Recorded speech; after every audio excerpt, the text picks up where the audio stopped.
여러분 반갑습니다. 오늘도 우리 모두에게 최고의 날이 되기를 축복합니다. 사람은요, 이 반복 학습이 매우 중요합니다. 무슨 일이든지 반복적으로 계속하게 될 때 숙련이 되고 숙달이 되고 전문가가 되는 것입니다.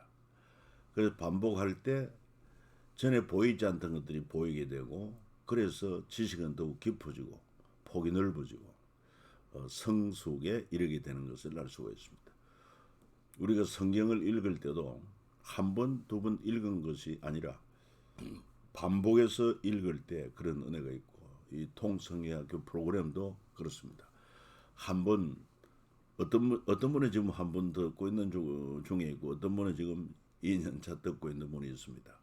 또 3년차 듣고 오면 또 다르게 될 것입니다. 그러나 여러분은 2년차까지 하고 강사가 되어 가지고, 그리고는 또 여러분 자녀들이나 이웃들에게 이렇게 통성경 길라잡이 그 과정만 가지고 반복해서 가르치게 되면은 참 유익하게 될 것입니다. 그런 은혜를 주님이 부어주시기를 축복합니다. 자, 그러면 또 오늘 우리는 계속 진행을 하도록 하겠습니다. 여섯 번째, 성경 전도를 하고 있습니다.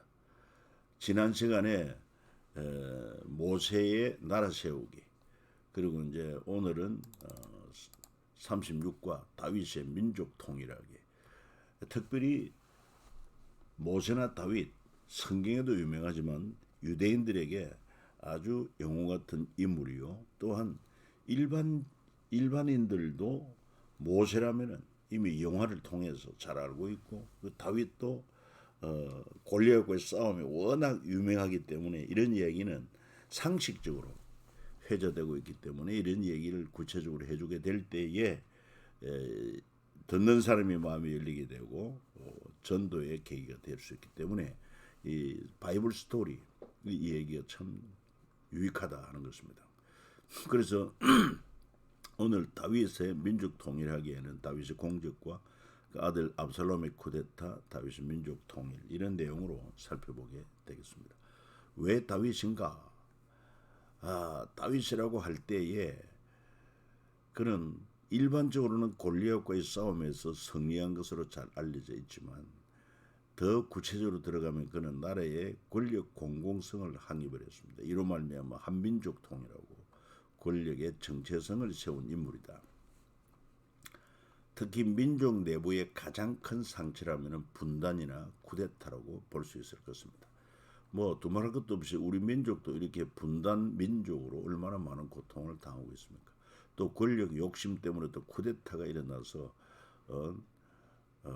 정말 어지럽고 혼란하고 그리고 고통을 당하는 이런 현상들을 많이 볼 수 있지 않습니까? 그래서 참 진정한 권력은 공공성, 목적성, 법치성, 변동성, 개성성, 이런 것들이 잘 조화가 될 때에 권력은 제대로 기능을 발휘한다고 볼 수 있습니다. 만약에 법치성을 잃은 권력이다, 그러면 그거는 뭐 독재가 되고 또 많은 사람들에게 얼마나 큰 피해를 주는지 모릅니다. 다윗의 공적은 민족 분단을 극복하고 통일을 이뤘다 하는 것입니다. 이런 다윗은 어릴 때 아버지 이세로부터 가정학교 수업을 잘 받았기 때문이다, 가정교육을 잘 받았기 때문이다, 이렇게 생각할 수 있습니다. 또 다윗과 골리앗 싸움에 있어서 무기와 물매의 싸움 아니겠습니까? 이런 걸 통해서 권력 공공성을 학습하는 계기가 되었다. 뭐 무조건 무기만 좋다고 해서 또 뿐만 아니라 전쟁에 능한 사람으로 해서 반드시 이기는 게 아니다. 권력의 공공성을 가질 때 하나님이 함께 하시면은 그게 천하무적이다. 예를 들어서 사울 왕의 권력 사유화가 이스라엘을 한민족 두 국가로 나누게 되는 그런 계기가 된 것을 알 수 있어요. 다윗의 척건 요압의 아브넬 암살로 말미암아, 아브넬은 북이스라엘의 군대 장관이었죠. 이 다윗과 더불어서 협상을 하러 온 아브넬, 협상 후에 다윗이 무사히 보냈는데 이 다윗의 요압 장군이 자기 동생을 죽인 원수다 이래가지고 암암리에 살해합니다. 암살했습니다.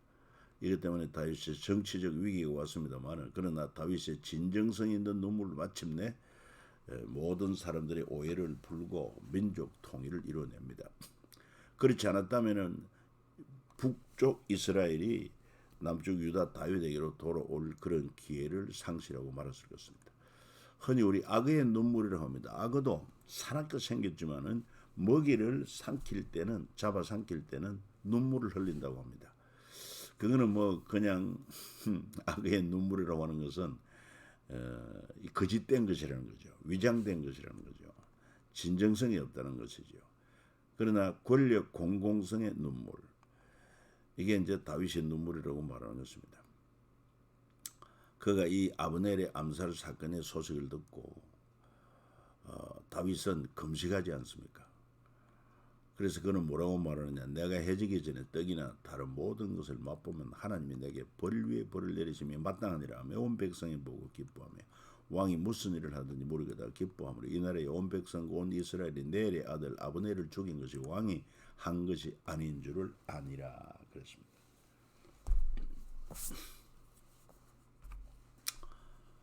악의 눈물 다시 한번 소개하고 있습니다. 악의 눈물이란 위정자의 위선을 빗대어 하는 말로 악어가 사냥해서 먹이를 씹으며 자기에게 잡아 먹혀 죽은 동물의 죽음을 애도의 눈물을 흘린다는 이 얘기에서 전래되었습니다. 다시 말해 패배한 정적 앞에서 흘리는 위선적인 눈물을 가리키는 것입니다. 셰익스피어 그의 희곡에서 악의 눈물이라는 말을 사용함으로써 널리 알려지게 되었는데 이는 위선적 거짓 눈물을 가리키고 있습니다. 한때 세월호 사건 때 그때 박근혜 대통령이 나와서 사과하며 눈물을 흘리며 사과했습니다. 애도했습니다. 이걸 가리켜서 또 반대편 정적들은 악의 눈물이다 그런 말을 또 많이 했죠. 또 다른 말로 차도살인이라고도 합니다. 악의 눈물 다른 말로 차도살인. 남의 칼을 빌려 사람을 죽이는 계책. 손자병법 36개 중에 제3개라고 합니다. 자, 직접살인, 청부살인, 차도살인. 남의 칼을 차용해서 사람을 죽인다. 자, 이제는 사울의 권력 사유화가 어떤 것인지 살펴보겠습니다. 사울은 이스라엘의 초대 왕이지 않습니까? 그러나 그는 권력의 공공성을 상실하고 권력을 사유화합니다. 어떻게? 권력을 자신의 출신 지파인 베냐민 지파에만 집중시키므로 권력 사유화를 꾀했습니다. 결과적으로 사울 집안의 비참한 말로가 말로를 겪게 됩니다. 길보아산 전투에서 블레셋과의 전투에서 세 아들 죽음과 그리고 사울 자신도 중상을 입어서 자살하게 됩니다. 이로 말미암아 국가적 상처가 되고 한민족 두 국가로 분열되게 된 것을 알 수 있어요. 사울락이 죽고 난 후에 유다 지파에는 다윗을 왕으로 삼고 이스보셋은 이스라엘은 이스보셋을 왕으로 삼았습니다.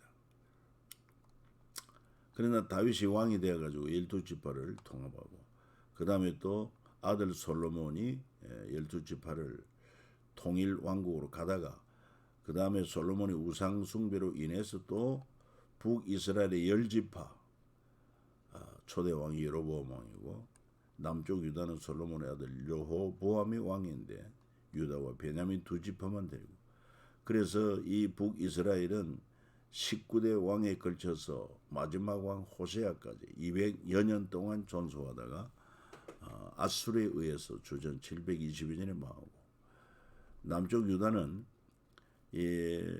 북이스라엘이 망할 때 왕이 남쪽 유다에는 히스기야 왕이었습니다만은 이 북이스라엘이 멸망하고 나서도 한 150여 년 더 존속하다가 마지막 왕 시드기야 왕 때 BC 586년 바빌론에 의해서 망하게 되는 것입니다. 자, 한민족 두 국가란 말은 11지파 대 한 지파. 그러니까 사울을 따르던 데서 유다 지파가 독립하여 다윗을 왕으로 세웁니다. 경제력, 군사력의 10배 차이가 난다는 거죠. 앞서 설명했습니다만 북이스라엘은 기간 약 200년, 왕은 여로보암부터 호세아까지 19명, 소속 지파 10지파, 수도는 세겜에서 또 디르사로, 디르사에서 마지막 사마리아로 옮기기도 했고, 북이스라엘에 활동한 주요 선지자는 엘리야, 엘리사, 그리고 아모스, 호세아. 이 북이스라엘에 대한 역사가 남쪽 유다와 더불어서 열왕기 상하에 기록되어 있고, BC 720년 아수르 제국에 의해서 망합니다. 남유다는 기간은 약 350년, 북이스라엘보다 150년 더 존속했고, 솔로몬 아들 르호보암부터 분열되어서 20대 왕 시드기야까지. 소속 지파는 유다, 베냐민, 일부 레위인들. 수도는 예루살렘. 주요 활동 선지자는 이사야, 미가, 예레미야, 스바냐, 하박국, 요엘.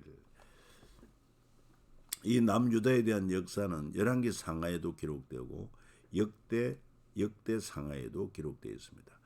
이 한 가지 북이스라엘은 역사서 열왕기 상하에만 기록되고 역대 상하는 기록이 안 되어 있습니다. 왜냐하면 역대 상하는 이스라엘이 바빌론에 남유다가 바빌론 포로가 되어 70년 포로 생활을 마치고 돌아오면서 에스라 제사장 겸 학사가 이스라엘을 어떻게 건설할 것인가, 이것을 역사적으로 기록한 책이 역대기 외기에 북이스라엘 역사는 빼버렸습니다. 남유다만 기록했기 때문에 그렇습니다. 다윗 왕의 남유다 국가의 위험을 겪게 됩니다.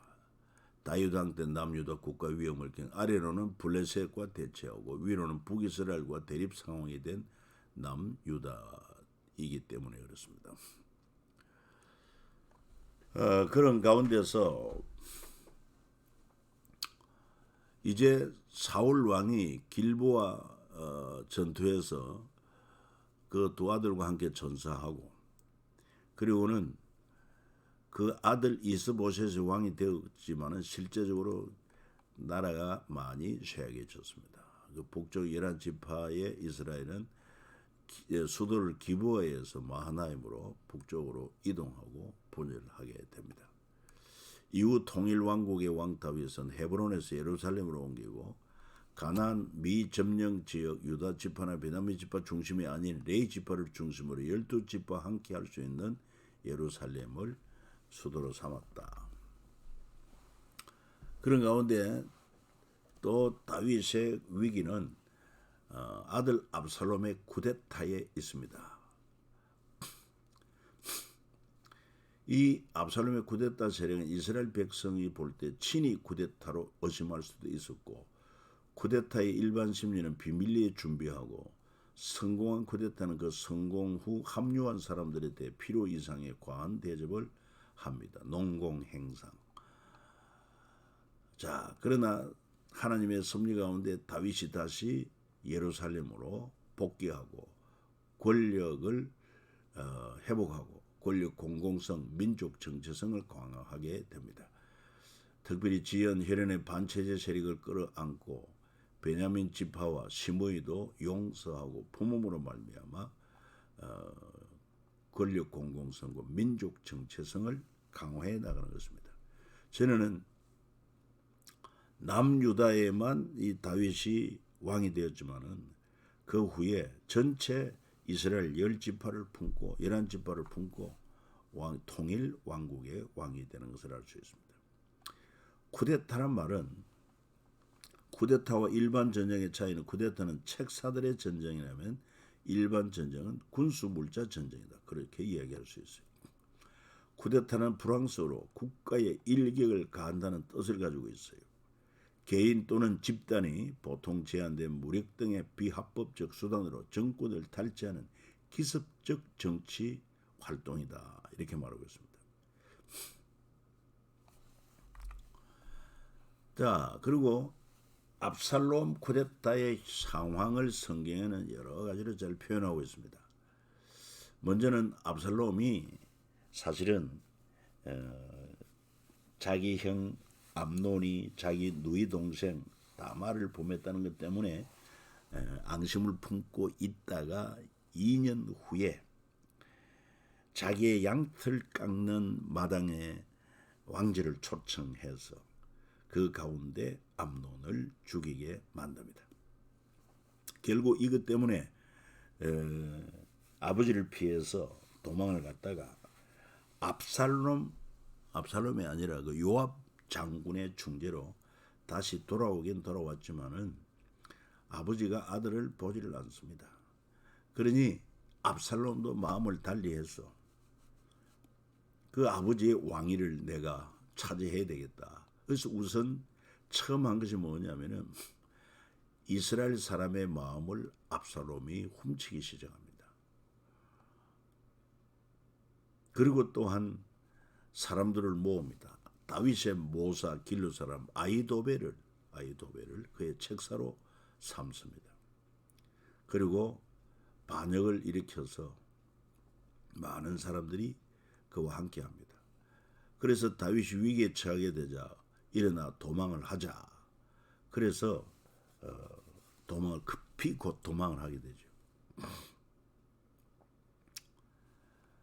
그래서 도망하는 상황을 보면은 사무엘하 15장에 잘 나와 있습니다. 그의 모든 신하들이 그의 곁으로 지나가고 모든 그레스 사람과 모든 블레스 사람과 왕을 따라 가드에서 온 모든 가드 사람 600명이 왕 앞으로 행진하니라 그랬습니다.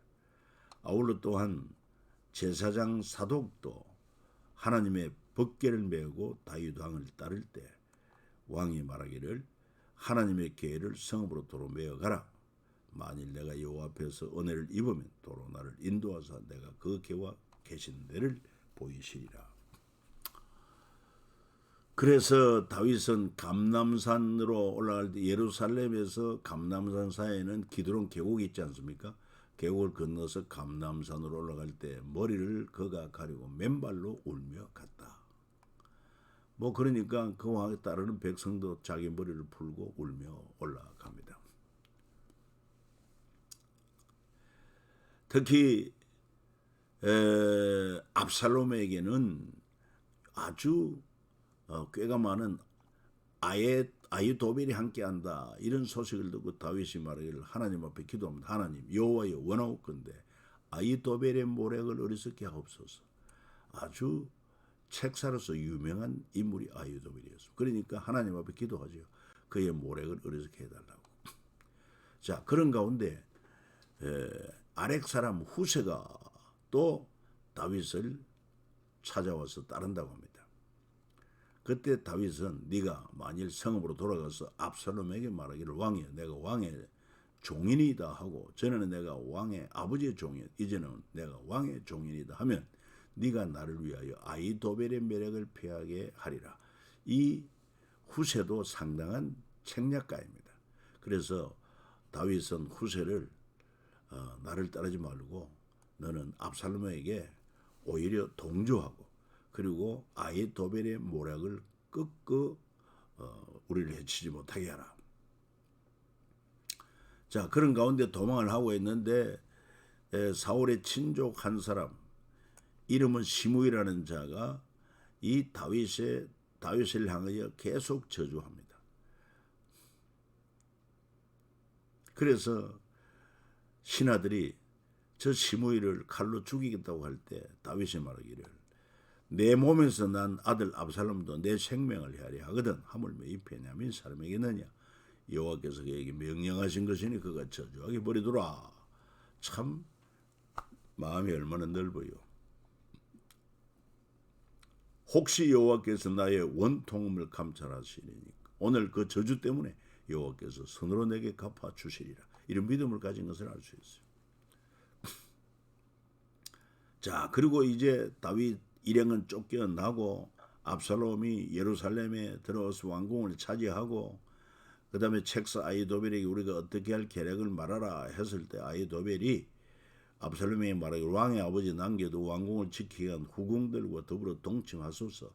그리하면 왕께서 왕의 아버지가 미워하는 바 되므로 온 이스라엘이 들으니 왕과 함께 있는 모든 사람의 힘이 더욱 강해지리다. 또 아히도벨이 압살롬에게 말합니다. 제게 12,000명 군사를 택하여 주시면 오늘 밤에 다윗 뒤를 추격하여 그들이 고나고 힘이 빠져 있을 때 기습하고 그를 무섭게 하면 또 그와 함께 있는 모든 백성은 도망하니 내가 다윗 왕만 쳐 죽이고 모든 백성을 왕에게로 이끌겠다. 엄청난 모략이 아닐 수 없습니다. 그때 압살롬이 말하기를 야 아렉 사람 후세의 의견도 들어보자. 그래서 후세를 불러서 그 말을 들으니 후세는 이렇게 말합니다. 다윗이 보통 사람이 아니지 않느냐. 그와 함께한 요압도 그렇지 않느냐. 그래서 나는 이렇게 계획을 세워도 온 이스라엘을 단에서부터 부엘세바까지 바다에 많은 모래같이 당신께로 모고 친히 전쟁에 나가소서. 그리하고 단숨에 저들을 제압하는 것이 확실한 승리가 될 것입니다 했을 때 이 압살롬이 아히도벨의 모략도 뛰어나지만 이번에는 아렉 사람 후세의 모략이 더 좋다. 그래가지고 이 후세의 모략을 따릅니다. 그러니까 온 이스라엘 다음부터 브엘세바까지 다 모으려면 시간이 걸리는 거예요. 그러니까 다윗이 도피하여 좀 싸움에 대응할 수 있는 그런 시간을 벌어주는 것입니다. 위기 상황에 시간 벌어주는 게 얼마나 중요한지 모릅니다. 그래서 아히도벨은 자기 계략이 택함 받지 못한 보고 그리고는 고향으로 낙향해서 집을 정리하고 스스로 목매어 죽습니다. 어차피 지금 압살롬이 이제 반역은 실패하게 될 것이고 그러면 결국 다윗이 다시 왕이 되면 자기 목숨은 달아날 것이 뻔한데 차라리 내 손으로 죽겠다. 자살하고 맙니다. 자 그런 가운데 이제 다윗의 군사들과 압살롬의 군사들이 서로 이제 싸움을 하게 되는데 다윗의 군장 요압이 이 싸움에 있어서 어차피 지금 다윗의 용사들이 대단한 용사들 아닙니까? 그래서 결국은 압살롬의 군사들이 패하고 압살롬도 도망을 가다가 큰 머리숱이 아주 굉장히 검고 머리숱이 많았습니다. 장식을 했습니다. 나귀를 타고 가다가 이게 나무 숲까지 걸려가지고 그냥 목만 달려서 대롱대롱 몸이 달리게 된 것입니다. 이런 보고를 듣고 요압 장군이 와서 살아있는 압살롬의 심장을 찔러서 그를 죽입니다. 그 반역은 실패로 돌아갔습니다. 자 그리고 이제 다시 다윗 왕이 예루살렘으로 돌아올 때 베냐민 사람 이 사울의 지파 아닙니까? 베냐민 사람 1000명이 그와 함께하고 또 사울 집안의 종 시바도 이렇게 다윗에게 와서 영접을 합니다. 그러면서 시므이라는 자는 다윗이 도피할 때 막 저주하고 욕을 했던 자 아닙니까? 그가 다윗이 다시 돌아온다는 소식을 듣고 왕께로 내 주에 원하건대 내게 저를 돌리지 마옵소서. 내 주 왕께서 예루살렘에 나오시던 날에 종의 패역한 일을 기억하지 마시오며 왕의 마음에 두지 마옵소서. 왕의 종 내가 범죄한 줄 아옵기에 오늘 요셉의 온 족속 중 내가 먼저 내려와서 내 주 왕을 영접하나이다. 그때 왕은 시므이에게 네가 죽지 아니하리라 이런 맹세를 합니다. 그러니까 이 베냐민에 속한 사람들도 용납해주고 자기를 저주하고 욕한 시므이까지도 품어주는 그런 관용을 통해서 다윗은 유다 지파의 왕이 아니라 온 전체의 왕이 되는 그런 민족 통일을 이루게 됐다. 그래서 다윗 왕의 민족 통일이 가능했다. 공과 의의 정치가 이루어진 것입니다. 다윗은 권력의 공공성을 지키며 12지파 모두에게 공과 의의 정치를 실시 참 중요한 것입니다. 130만 명의 군사력이 가능했음에도 끝까지 제국으로 나가지 않았습니다. 세상 제국은 결국은 약자를 공격하고 무너뜨리고 파괴시키고 그리고 약탈하고 짓밟고 그래서 자신의 제국을 더욱더 번성하고 강성케 하게 되는 여기에 빠지기 때문에 결코 이 세상 제국은 올바른 방향이 아니다. 그래서 제사장 나라로 갔다는 것입니다. 백성들을 주의 백성으로 섬기며 자신은 하나님 앞에 종의 자세로 정치를 했습니다. 모세 율법을 지키고 이스라엘 제사장 나라 거룩한 시민으로 이끌었기 때문에 다윗은 참으로 유대인들에게나 하나님 앞에 인정받는 인물이고 우리들도 또한 믿음의 표상으로 삼을 만한 인물이다 하는 것입니다. 자, 그래서 여러분 이 통성경학교를 통해서 오늘 우리 다윗의 이 얘기를 살펴보았습니다. 이런 얘기를 물론 성경에 나오는 얘기를 좀 이렇게 핵심을 요약해 가지고 자녀들에게 이웃에게 이렇게 이야기하게 될 때에 그 상당한 영향력이 있습니다. 아이들이 책을 통해서도 영향을 받고 도전을 받는 것처럼 성경 이야기는 하나님 말씀의 얘기이기 때문에 더욱더 성령의 역사로 강한 도전을 받고 영향을 받게 할 것입니다. 좋은 열매가 풍성히 맺어지기를 축복합니다. 오늘은 여기까지 마치겠습니다.